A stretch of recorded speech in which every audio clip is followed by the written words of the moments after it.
Assalamualaikum warahmatullahi wabarakatuh. Puji syukur kehadirat Allah Subhanahu wa taala yang mana sampai detik ini kita masih diberi kenikmatan yang tiada hentinya. Salawat serta salam kami curahkan atas junjungan Nabi Agung Muhammad sallallahu alaihi wasallam.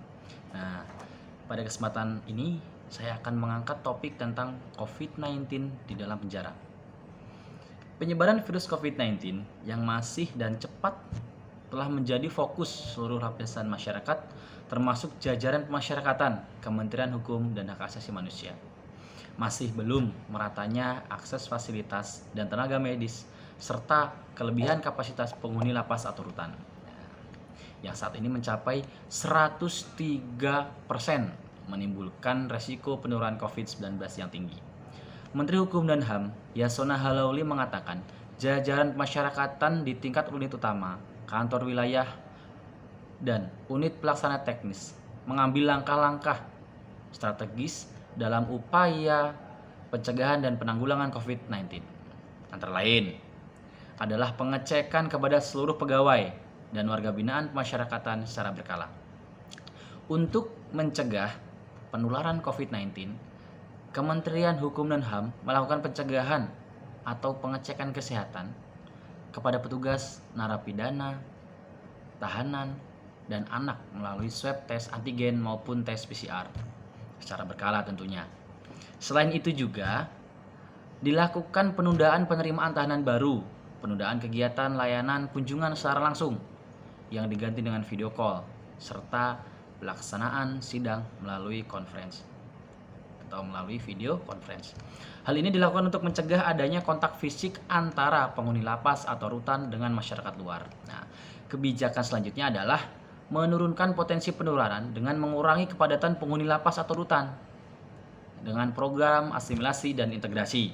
Kebijakan ini didasarkan pada Peraturan Menteri Hukum dan HAM Nomor 24 Tahun 2021 tentang tata cara pemberian asimilasi, perubahan atas Peraturan Menteri Hukum dan HAM Nomor 32 Tahun 2020.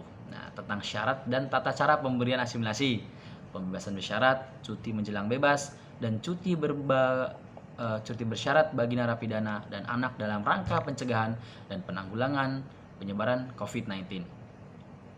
Nah, selama masa pandemi, Kementerian Hukum dan HAM telah membebaskan sebanyak 96.980 orang program asimilasi di rumah dan 76.587 orang program integrasi.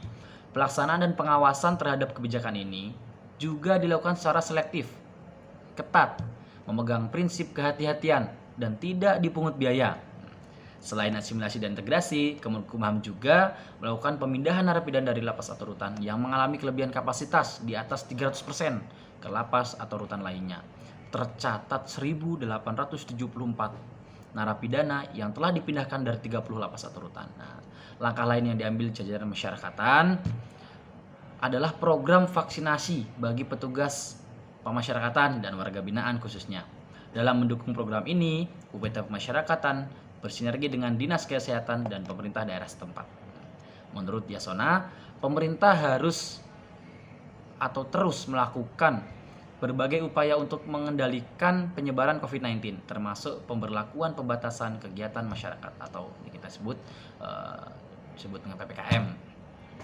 Penerapan kebijakan ini berakibat pada terbatasnya aktivitas perkantoran pada institusi pemasyarakatan, baik di tingkat pusat maupun wilayah. Namun, Kementerian Hukum dan HAM tetap berkomitmen memberikan pelayanan publik secara prima, termasuk pemberian remisi dengan memanfaatkan teknologi informasi. Nah, demikian yang dapat kami sampaikan. Ada kurang dan lebihnya, kami mohon maaf sebesar-besarnya. Ya, terima kasih. Wassalamualaikum warahmatullahi wabarakatuh.